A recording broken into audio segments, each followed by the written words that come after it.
V minulom týždni sme zaznamenali silné vypredaje na akciových trhoch.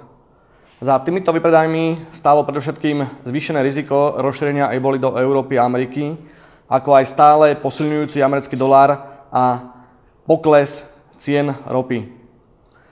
Za týmito vypredajmi taktiež môžeme vidieť aj silnejúci index volatility VIX, ktorý je indexom strachu alebo indexom nervozity, ktorý sa v minulom týždni dotkol úrovne 30 a dokonca ten priemer na dlhodobej báze je zhruba okolo hodnoty 20 až 22. Neskôr v piatok oslabil a práve dostal sa k týmto úrovňam okolo 22.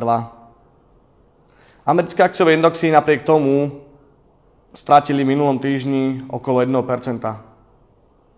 V tomto týždni nás čaká viacero dôležitých makrodát, či už z Ameriky alebo Európy, ale investori sa budú taktiež veľmi sústrediť na makrodáta z Číny, ktorá bude ohlasovať svoj medzikvartálny rast hrubého domáceho produktu.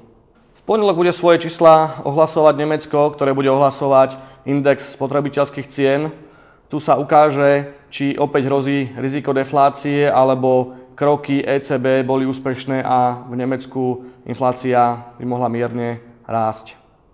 Taktiež v útorok máme na programe ohlasovanie dát z Číny, ktorá bude ohlasovať jednak svoje maloobchodné tržby, ako aj rast čínskej ekonomiky za tretí kvartál.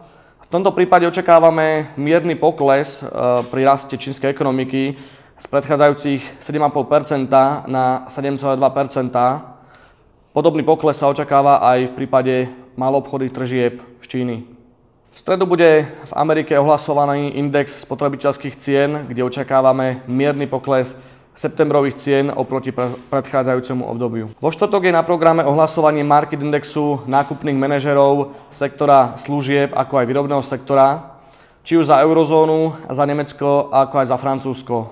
V eurozóne za celok očakávame mierny pokles predchádzajúcim obdobím, ale stále čísla budú nad úrovňou 50, ktorá značí rast ekonomiky alebo rast daného sektoru.